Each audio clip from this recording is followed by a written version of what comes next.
પરમ કૃપાળુ શ્રીજી મહારાજ, બાપાશ્રી, સમસ્ત સદગુરુઓ તથા અનંત દિવ્ય મુક્તોની આ દિવ્ય સભામાં ઉપસ્થિત સર્વે સંતો તથા આપ સર્વે મુક્તોના ચરણોમાં સાષ્ટાંગ દંડવત પ્રણામ સહિત જય સ્વામિનારાયણ. આજે તારીખ 22 ડિસેમ્બર, માગસર વદ સાતમ અને રવિવાર. ધનુર્માસ ભક્તિમય એકદમ ચાલી રહ્યો છે. આજની તારીખની થોડીક વાત કરું તો 21 ડિસેમ્બર જે છે ગઈકાલ, એ સૌથી લાંબામાં લાંબી રાતનો દિન, એ તારીખ અને ટૂંકામાં ટૂંકો દિવસ. અને એ તારીખ જે છે 21 ડિસેમ્બરને સંયુક્ત રાષ્ટ્રે ધ્યાન દિન જાહેર કર્યો છે. અને બીજી તારીખ જે છે 21 જૂન, એ આનાથી ઊંધું આપણે સૌથી લાંબામાં લાંબો દિવસ 21 જૂનના હોય છે અને ટૂંકામાં ટૂંકી રાત એ દિવસે હોય છે. તો એ દિવસને યોગ દિન તરીકે જાહેર કર્યો છે. એટલે આ બે જે મકર અને કર્ક રાશિ વચ્ચેનો જે સૂર્યનું સ્થળાંતર છે, તો આવી રીતે આ બે દિવસોને સંયુક્ત રાષ્ટ્રએ યોગ દિન અને ધ્યાન દિન તરીકે જાહેર કર્યા છે. એટલે રાતની જ્યારે વાત કરીએ ત્યારે રાતના 2 તારીખો આવી જાય એમ. એટલે આજની રાત, આજનો દિવસ એ લાંબામાં લાંબી રાત અને ટૂંકામાં ટૂંકો દિવસ ઉત્તર ગોળાર્ધમાં. દક્ષિણ ગોળાર્ધમાં આનાથી ઊંધું જ હોય એમ. દક્ષિણ ગોળાર્ધના અત્યારે દેશો કહીએ તો ઓસ્ટ્રેલિયા, સાઉથ આફ્રિકા, આર્જેન્ટિના વગેરે, ત્યાં આજે મોટામાં મોટો દિવસ અને ટૂંકામાં ટૂંકી રાત. ધ્યાનની થોડીક વાત કરીએ. ધ્યાન દિન છે આજે તો. એટલે વિશ્વ છે ને કંઈક એવું લાગે છે કે આધ્યાત્મ તરફ કરવટ લઈ રહ્યું હોય. તો ધ્યાન માટે મહારાજે એમ કીધું, હાલતા, ચાલતા, ખાતા, પીતા એમ સર્વ ક્રિયાને વિશે ભગવાનની સ્મૃતિ રાખવી. અને બાપાશ્રી એમ કીધું આ જ શબ્દોથી થોડું, ખાતા, પીતા, હાલતા, ચાલતા એ સર્વે ક્રિયા મહારાજ કરે છે, હું નથી કરતો. એટલે મહારાજે સ્મૃતિ રાખવાને કીધું અને બાપાશ્રી એમ કીધું કે હું નથી કરતો, મહારાજ કરે છે. એટલે સાધન દશા અને સિદ્ધ દશાની જે પાતળી રેખા છે એ વાત કરી. અને આ વાત મહારાજે પણ કરી છે વચનામૃતમાં. પ્રથમનું 51મું અને કાર્યણીનું 1લું પુરુષોત્તમ રૂપ અને સિદ્ધ દશાની જે વાત કરી છે, ત્યારે મહારાજે એમ કીધું, સ્થાવર જંગમ સર્વે પુરુષોત્તમ ભાસે. અને પ્રથમના 51માં કીધું કે પુરુષોત્તમ રૂપ થયું. તો સ્થાવર જંગમ સર્વત્ર પુરુષોત્તમ ભાસે, તો પોતામાં શું પોતે ભાસે? આ બહુ વિચારવા જેવું છે. સર્વત્ર પુરુષોત્તમ દેખાય ને પોતામાં ન દેખાય એવું થોડું હોય. એટલે પોતામાં પણ એને એ જ દેખાય. એટલે આ એક સિદ્ધાંતવાદ છે. અનાદિમુખની સ્થિતિ આને કહે છે. ધ્યાન દિનની જ્યારે વાત આવે ત્યારે આ વસ્તુનું ધ્યાન રહે. એટલા માટે આજે ધ્યાન દિવસે આપણે આ વસ્તુને યાદ રાખીએ. છેલ્લા 2 મહિનાથી આપણે દિવાળીના દિવસો આવ્યા અને વચ્ચે ઉત્સવ આવ્યો, બાપાશ્રી પ્રાગટ્યોત્સવ. એટલે શિબિરના અંશો લીધા. હવે ફરી પાછા રાબેતા મુજબ મારે જે વાત કરવાની રહેતી હતી એમાં આત્મનિષ્ઠા અને ભગવાનનું મહાત્મ્ય, હું એને એમ કહું ભગવદ નિષ્ઠા.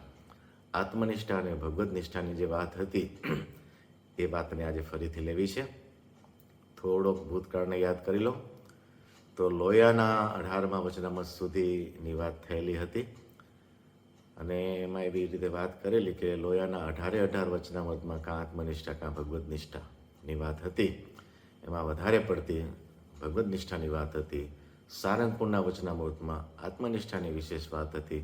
બીજા વચનામૃતોમાં આત્મનિષ્ઠા, ભગવદ નિષ્ઠા એમ બંનેનું રહેતું હતું.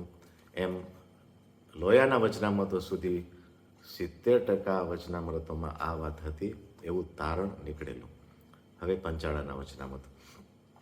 તો પંચાળાના વચનામૃતમાં શ્રીજી મહારાજે આમ મિશ્રણ રીતે પણ વાત કરી છે. એટલે આ વખતે જે વાત કરવી છે, પહેલાં આત્મનિષ્ઠાની વાત કરી લો અને પછી જે ભગવદ નિષ્ઠા છે એની વાત. તો પંચાળાનું 1લું વચનામૃત. કયા વિચારને પામે ત્યારે સારા પંચ વિશે ભૂંડા કે ભૂંડા કરતાં પણ ભૂંડા સરખા થઈ જાય. એટલે ભૂંડા જે પંચ વિશે છે એનાથી પણ ભૂંડા થઈ જાય. રહસ્યાત્મા એનો વિસ્તાર કર્યો છે. એ અત્યારે નહીં લઉં, પણ મહારાજના વચનથી પછી મહારાજ કહે છે એ વિચાર કયો એમ. તો જ્યારે વિચારની વાત આવે ને એટલે આમ તો આત્મવિચાર આવે, અને આત્મવિચાર જ કરીને આ વસ્તુ સમજવાની છે. જેમ દેહ તે હું નહીં આત્મવિચાર છે, એમ એ વિચારને હવે આગળ વધારે છે. તો શું છે એ વિચાર? તો પશુ, મનુષ્ય, દેવતા, બૃહસ્પતિ, બ્રહ્મા, વૈકુંઠ લોક, ગોલોક તથા અક્ષરધામનું સુખ એક એકથી અધિક છે. એ બુદ્ધિવાળો હોય તેના જાણ્યામાં આવે છે. અને ભગવાનના અક્ષરધામમાં ભગવાનના સુખનો વિચાર કરીએ ત્યારે ભગવાનના સુખમાં દ્રષ્ટિ પૂગી જાય છે, અને તેથી ઓરા બીજા સુખની તુચ્છતા જણાઈ જાય છે.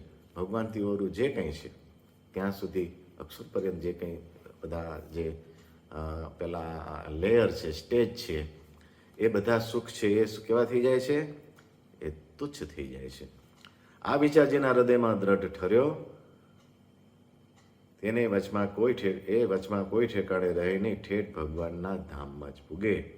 આવા વિચારને પામે ત્યારે સારા પંચ વિશે પણ ભૂંડા થઈ જાય છે. એટલે આત્મનિષ્ઠાની વાત આવે ત્યારે મુખ્ય હેતુ પંચ વિષયમાંથી પાછા વળવાની જ વાત છે.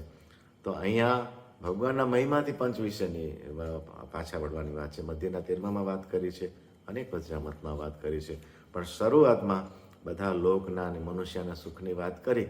એટલે આમાં મિશ્રણ થયું. આત્મનિષ્ઠાની વાત આવી ગઈ અને ભગવદ નિષ્ઠાની પણ વાત આવી ગઈ. આ પંચાળાનું પહેલું વચનામત.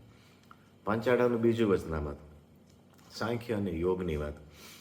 આધુનિક સાંખ્યવાળો માયિક આકારનું ખંડન કરવા જાય છે. તે બેડા તીર્થ, પ્રતિમા, વ્રત, યમ, નિયમ, બ્રહ્મચર્યાદિક ધર્મ, બ્રહ્મા, વિષ્ણુ, શિવ તથા રામકૃષ્ણાદિક અવતારે સર્વનું ખંડન કરે છે, અને નિર્ગુણ એવા જે વાસુદેવ તેનું જ ગ્રહણ કરે છે. આધુનિક સાંખ્યવાળાનો જે દોષ છે ને એ મહારાજ કહે છે. પછી આધુનિક યોગવાળો શું સમજે છે?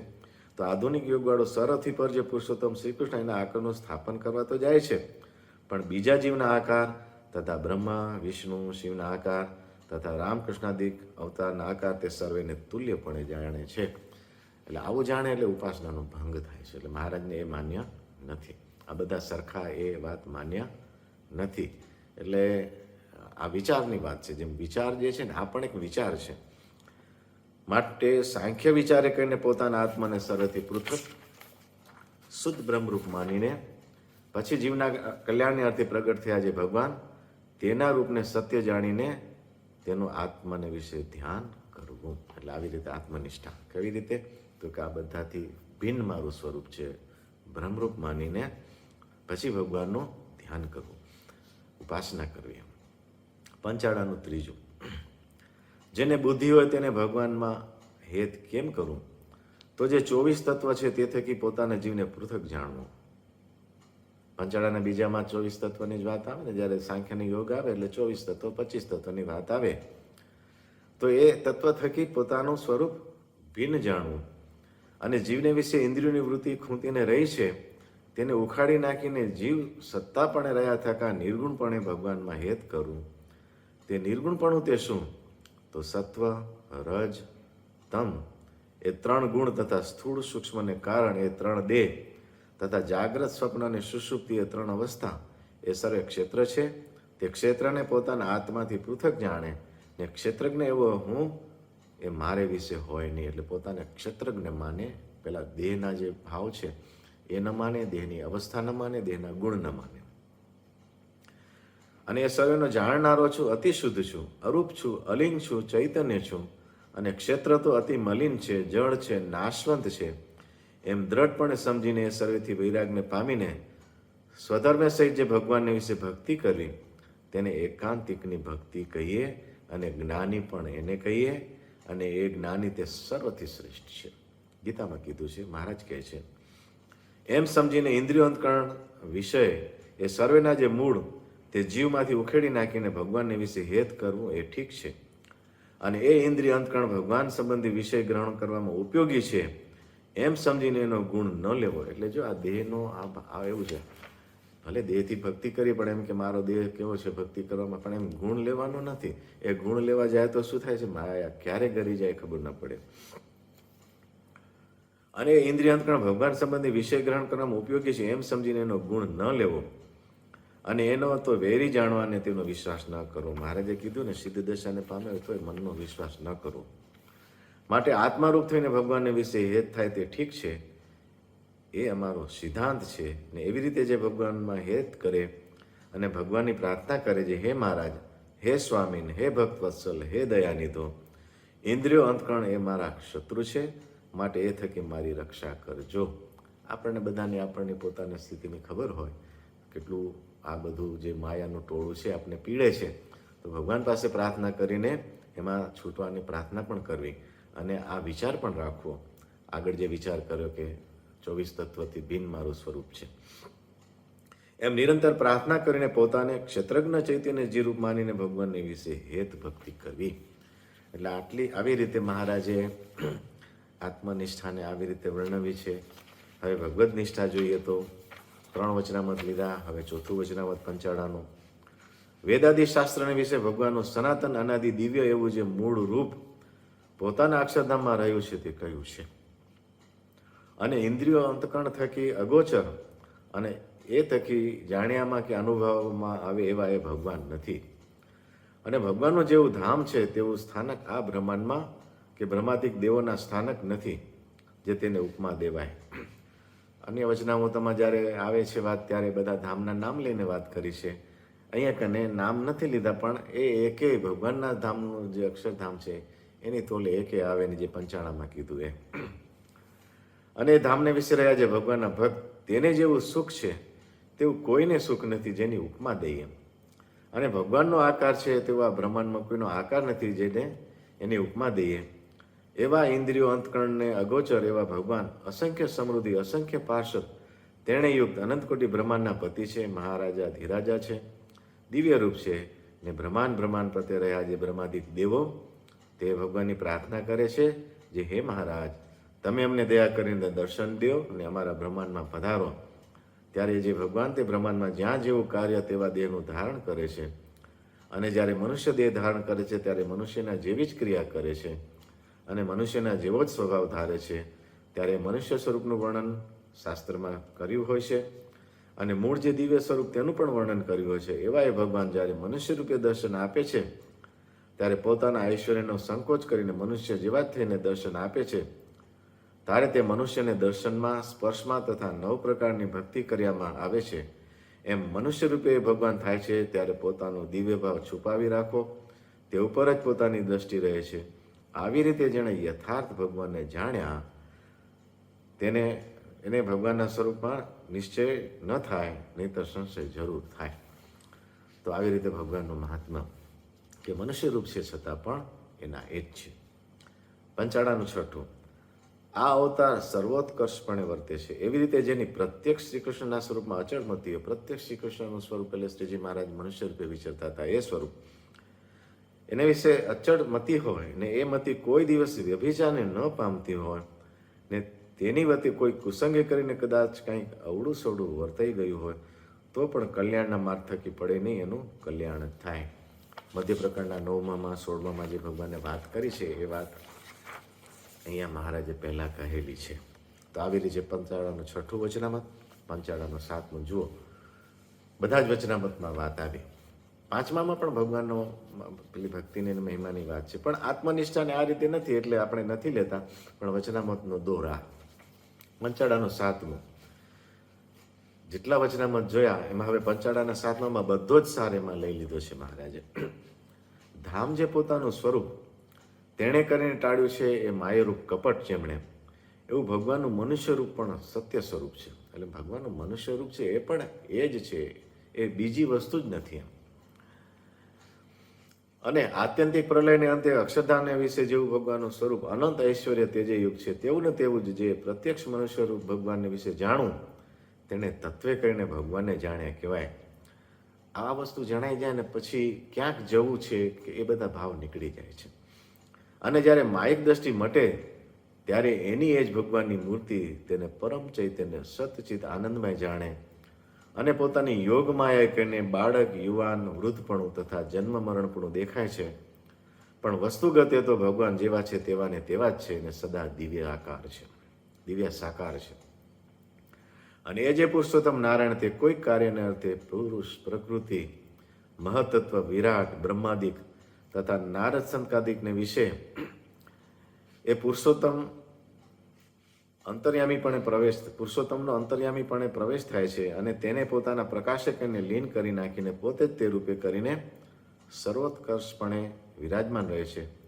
અને જે કાર્યને અર્થે પોતે જેમાં પ્રવેશ કર્યો હોય તે કાર્ય કરી રહ્યા કેળે તેમાંથી નિસરી જાય છે, ત્યારે તો પંડે જેવો હોય તેવો રહે છે. અને તેમાં જે અધિક દેવત જણાતું હતું તે તો પુરુષોત્તમ ભગવાનનું હતું.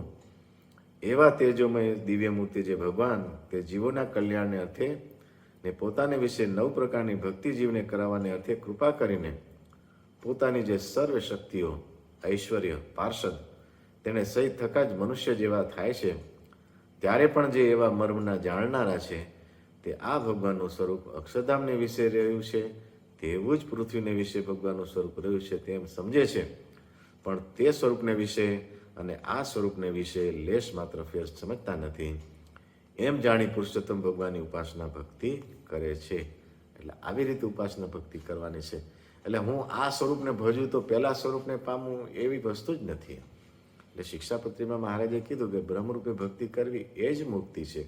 બ્રહ્મરૂપે ભક્તિ કરે તો મુક્તિ પામે એમ વાત નથી. એટલે આ બહુ જ રહસ્યમય વાત છે. નથી સમજાતી એનું કારણ પણ આપણો દેહભાવ જ આડો આવે છે. કારણ કે આપણે આવું જવું એટલું બધું આ બધું માયાની અંદર છે ને કે એ વસ્તુ સમજવા દેતા નથી. એવી રીતે ભગવાનને જાણ્યા તેને માયાની નિવૃત્તિ થઈ કહેવાય. બરાબર ને? માયાની નિવૃત્તિ થઈ ગઈ, કારણ કે દૂરી મટી ગઈ. હવે માયામાં દૂરી છે, હવે દૂરી મટી ગઈ, ક્યાંક બીજે છે એવું ન રહ્યું. માયાને એમ કાઢવાની છે. અને એમ જાણે તેને જ્ઞાની ભક્ત કહીએ અને તેને એકાંતિક ભક્ત કહીએ અને તેને કદાચિત કોઈ કુસંગને યોગ્ય કરીને અથવા પ્રારબ્ધ કર્મને યોગ્ય કરીને કાંઈ અવળું વર્તાઈ જાય તો પણ તેનું કલ્યાણ થાય. એટલે અવળું વર્તવાનું તો નથી, પણ મહત્તા બતાવી છે ભગવદ નિષ્ઠાની કે એ સમજવું કેટલું મહત્વનું છે. અને આ જો નથી સમજ્યા તો હવે મહારાજ આગળ કહે છે. અને આવી રીતે ભગવાનને જાણે એમાં સંશય હોય ને તે જો ઉર્ધ્વ રહેતા નૈષ્ઠિક બ્રહ્મચારી હોય ને મહાત્યાગી હોય તો પણ તેનું કલ્યાણ થવું અતિ કઠણ છે. એટલે આવી રીતે ભગવદ નિષ્ઠા, ભગવાનનો મહિમા, આત્મનિષ્ઠાની વાત વચનામૃતોમાં એક ધારી ચાલી આવે. કેટલી વાર પુનરાચર કરીએ, આ વાત 70% છે. એટલે આ પંચાળાના 7 વચનામાંથી 6 વચનામતમાં આ વાત આવી. તો પંચાળાના જ્યારે વચનામત થાય ત્યારે સળંગ જો એનો આંક ગણીએ ને તો 133મો વચનામત આ પંચાળાનો 7મો વચનામત થાય. અને આ જે વચનામત જે પંચાળાનો 7મો છે એ 1877ના માસમાં છે, પોષ માસમાં. એટલે આમ જોવા જાવ તો મહારાજે જે માગસર સુદ ચોથ 1876થી શરૂઆત થઈ વચનામૃતની અને લોહિયાનું 7મું વચનામત આવ્યું ત્યારે 1 વર્ષ પૂર્ણ થયું હતું. ને નિત્યાનંદ સ્વામી વચનામત લઈને આવ્યા અને વાત કરીને જે વાત છે. અને પંચાળાનું જ્યારે પૂર્ણ થાય 133 વચનામત એટલે માનો ને કેટલું થયું કે 15 મહિના જેવું થયું, 1.25 વર્ષે. અને મહારાજ અંતર ધ્યાન થયા 1886માં.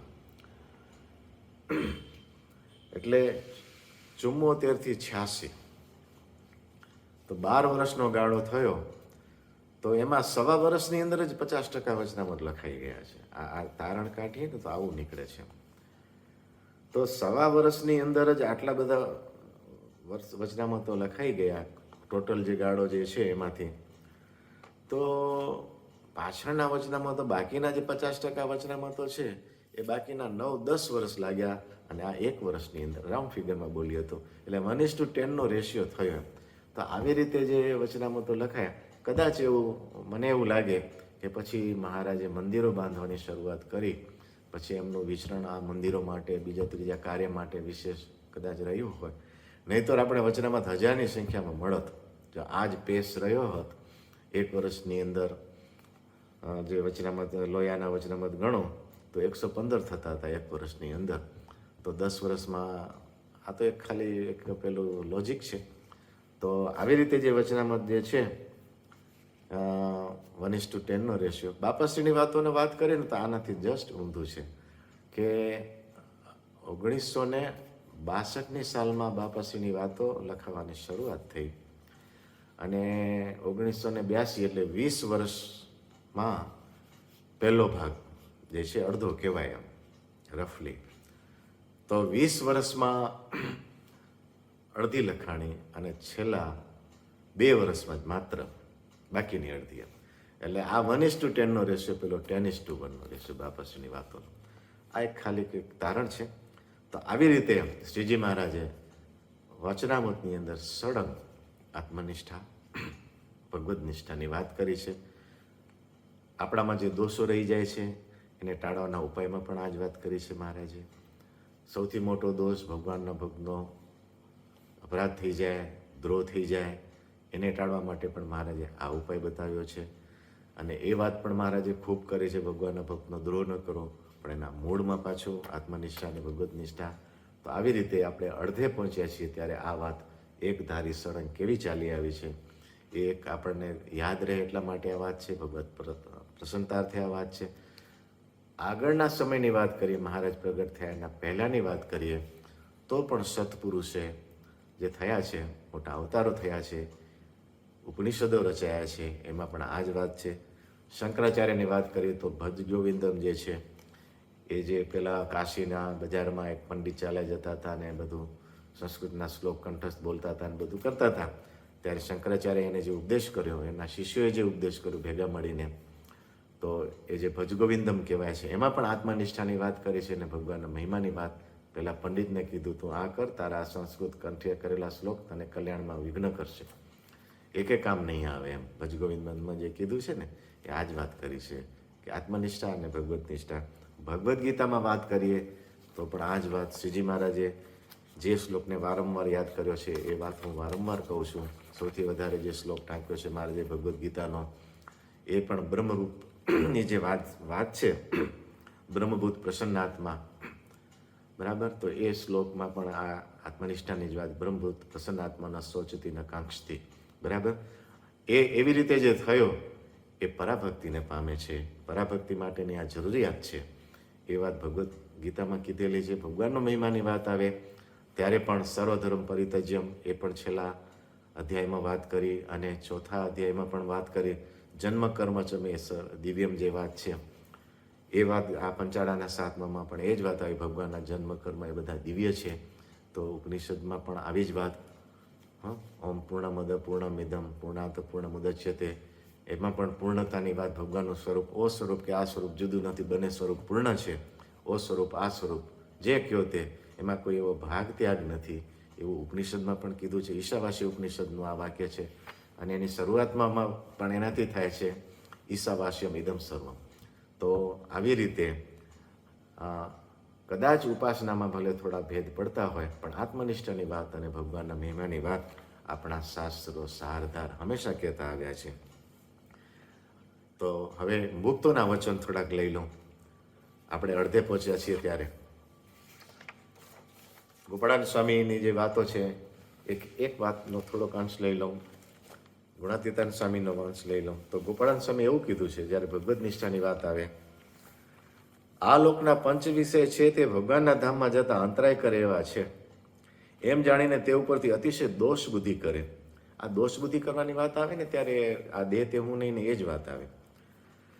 તેમ જીવ જેમ આગળ વૈરાટ, પ્રધાન પુરુષ, મહાપુરુષ તથા અક્ષરના સુખનો વિચાર કરે, તેથી આગળ જ્યારે પુરુષોત્તમ ભગવાન જે શ્રીજી મહારાજ તેની મૂર્તિના સુખનો જ્યારે વિચાર કરે ત્યારે તે અક્ષરનું સુખ પણ તુચ્છ થઈ જાય. જો પંચાળાનું જે વાત છે ને એ જ વાત મારા ગોપાળાન સ્વામી અહીંયા કરે છે. બીજા સુખ તુચ્છ થઈ જાય, ભગવાનની મૂર્તિ આગળ બીજા સુખ તુચ્છ થઈ જાય, ભૂંડાથી ભૂંડા થઈ જાય જે વાત છે ને, એવા જે પુરુષોત્તમ તે આપણને પ્રગટ મળ્યા છે. હવે વાત આ છે, એવા જે પુરુષોત્તમ આપને પ્રગટ મળ્યા છે, તેમને મૂકીને જે બીજા સુખને ઈચ્છે છે તેને એવો મહિમા સમજાણો નથી. એટલે ભગવાનનો મહિમા સમજવામાં ભગવાન જગતની ઉત્પત્તિ સ્થિતિ પ્રલય કરે છે એ બધું છે, પણ બીજા જે સુખ છે એ અતિ તુચ્છ થઈ જાય છે ભગવાનનો મહિમા સમજાય ત્યારે. ભગવાન સિવાય બીજું કાંઈ ન રહે. હવે ગુણાતીતાન સ્વામીના શબ્દો, મહારાજને તો પોતાની મૂર્તિનું જ સુખ દેવું છે, પણ ઐશ્વર્યનું સુખ આપવું નથી. બહુ મોટી વાત. મહારાજની મૂર્તિ જે કંઈ છે બધું ઐશ્વર્ય જ છે. આમ તો મૂર્તિ સિવાય જે કંઈ છે ભગવાનના પ્રતાપે જ છે બધું. પણ શું કહે છે ગુણાતીતાન સ્વામી કે મહારાજને તો પોતાની મૂર્તિનું સુખ દેવું છે પણ ઐશ્વર્યનું સુખ આપવું નથી. કેમ જે જીવ ઐશ્વર્યાર્થી થઈ જાય, તેમજ મોટા સાધુનો પણ એ જ મત છે, જે મોટા સાધુનો પણ આ મત છે, મુક્તોનો પણ આ જ મત છે, જે મહારાજની મૂર્તિને વિશે જ જોડવા છે પણ વિષયને વિશે ને દેહને વિશે જોડવા નથી. હવે સારરૂપ પછી કે આ વાત કરીને, અને જે વિષયને વિશે જોડે તે એકાંતિક નહીં, બરાબર ને, અને ઐશ્વર્યને વિશે જોડે તે પુરુષોત્તમ નહીં. કેટલી મોટી વાત. આપણે ઐશ્વર્ય માટે વલખા મારીએ, ઐશ્વર્યાર્થીઓને આપણે નમન કરીએ, બધું ખરું એમ, એને એના જે સ્થાનો ને બધું હોય, પણ ગુણાતીતાન સ્વામી એમ કહે છે કે ઐશ્વર્યને વિશે જોડે પુરુષોત્તમ નહીં, વિષયને વિશે જોડે એકાંતિક નહીં. માટે જેને ભગવદ નિષ્ઠાવું હોય તેને મહારાજની મૂર્તિ વિના બીજું કાંઈ ઈચ્છવું નહીં. આ ગુણાતીતાન સ્વામીના શબ્દો. એટલે આ જે આપણો જે સત્સંગ છે ને, એનો પાયો આ છે, આ વસ્તુ એમ. હવે બાપાશ્રીના શબ્દો. બાપાશ્રીની વાતોમાં તો ભગવદ નિષ્ઠામાં એક મૂર્તિ જે વાત તો છે આપણે જાણીએ છીએ, પણ હવે જ્યારે આ વિષયની વાત ચાલે છે, ભગવાનના મહિમાની વાત ચાલે છે, મૂર્તિ જ રહે એની મહત્તા ચાલે છે, ત્યારે દિવ્ય દ્રષ્ટિ થાય તો મહારાજ આ રહ્યા, ક્યાંક હશે એમ નથી, અનંત મુક્ત એ મૂર્તિમાં રહીને સુખ ભોગવે છે, અનંત સન્મુખ રહી સુખ ભોગવે છે, અપરિમ અપરિમ સુખનું સ્થાન એ મહાપ્રભુજી છે. તો આવી રીતે ભગવદ નિષ્ઠા, એના માટે આત્મનિષ્ઠા જરૂરી. નહીં તો શું થાય, પંચ વિષયમાં ક્યારે બંધાઈ જવાય.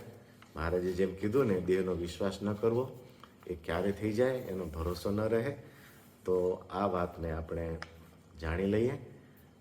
આ વર્ષ પૂરું થઈ રહ્યું છે અને વચનામતનો આ જે આત્મનિષ્ઠા અને મહિમા છે એ પણ આપણે અડધે પહોંચ્યા છીએ. લગભગ 1.5 વર્ષ જેવું થયું આ વિષય લીધો છે, અને વચનામત પણ અડધા થયા, અને 1.5 વર્ષનો ગાળો થયેલો. તો આવી રીતે આજની આ વાત, મારી જે બુદ્ધિ હતી એ પ્રમાણે આનો જે સાર કાઢીને લખ્યું છે. એક વાત મને પણ ક્યારેક વિચાર આવે તો હું આ વાતને એ રીતે રજૂ કરું કે પુરુષોત્તમ ભગવાન, સ્વામિનારાયણ ભગવાન સર્વેમાં રહ્યા છે, અંતર્યામી પણ રહ્યા છે. એ પાપી હોય તો એમાં રહ્યા છે, અને ભગવદી હોય તો એમાં પણ રહ્યા છે. ભગવાન સર્વમાં રહ્યા છે, એ ભગવાનનું અનાદિપણું છે. આપણે ભગવાનમાં સમાઈ જઈએ એમાં આપણું અનાદિપણું છે. આવો સાર મને લાગ્યો છે. આ મોટા મુક્તોના વચન જોયા હમણાં, તો આવા જે મહારાજ, એના સ્વરૂપમાં રમવું, એના સ્વરૂપમાં રહેવું, એ મહત્વની વાત. ફરીથી ઉચ્ચારણ કરું, ધ્યાન દિનમાં પુરુષોત્તમ રૂપ થવાની વાત. સમગ્ર જગત બધે જ પુરુષોત્તમ દેખાય અને આપણા પોતામાં પુરુષોત્તમ ન જણાય, આપણે પુરુષોત્તમમાં છીએ એવું ન જણાય, ત્યાં સુધી અધૂરું છે. બસ આટલું જ કહેવું છે. તો આવી આજની આ સત્સંગ સભા. હવે મુનિસ્વામીના આશીર્વચન લેશું, ત્યારબાદ 2 મિનિટની ધૂન કરી આજની આપણી સભાની પૂર્ણાહુતિ કરીશું. સહજાન સ્વામી મહારાજની જય, બાપા શ્રીની જય, સદગુરુ શ્રીની જય, સ્વામિનારાયણ ભગવાનની જય જય.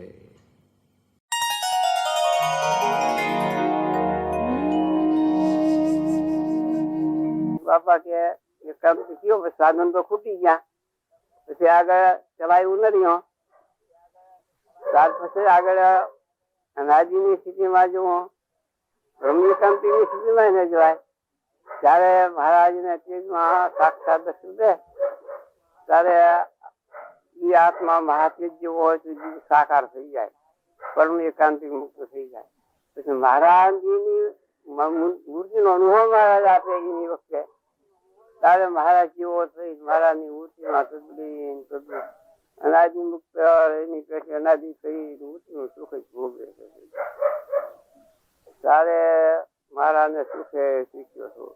બાકી જયારે આપણને સ્વામિનારાયણ ભગવાન મળ્યા, બાપા જેવા અનાદિ મુક્ત એ મળ્યા, સદગુરુ જેવા એ બધી વાત સમજાવી, ત્યારે આપણને પણ એમ થાય કે આ પિંડ બ્રહ્માંડ નથી. મારા ચૈતન્ય અનાદિ મુક્ત જેવું અનાદિ કરી મારા જે પોતાની મૂર્તિમાં રાખ્યો છે. હું સળંગ મૂર્તિમાં રસ બસ શું મૂર્તિ જ છે, મૂર્તિનો સુખ જ ભોગવું છું, બીજું કઈ કેતા નથી. એક મૂર્તિ જ રહેશે, મૂર્તિમાંથી એ ધ્યાન રાખવું, એ ધ્યાન રહે જ અને એ વાત સમજાય એ જ્યારે સદાય રહે. ધ્યાન કરે ત્યારે ધ્યાન રહે નહીં, પણ ક્રિયા કરતા બીજી વાત કરવા પણ એને એવો ભાવ રહે. એવું મહારાજ છું થવાનો શું નહીં, હવે જે પડશે મને મારા તેડવા છે કેવો હમણાં દર્શન દેશે પછી અનાજી મુક્ત કરશે એ ન થાય તો એના નહીં. એ તો શું મૂર્તિનું સુખ જ ભોગવું છે એવું થઈ જાય. અત્યારે સાધનમાં હોય તો એને ધ્યાન તો એવું રહે છે. મહારાજ એને મોટાની કૃપા થઈ એટલે ધ્યાન તો એવું જ રાખવું, મહારાજ જ છે બસ.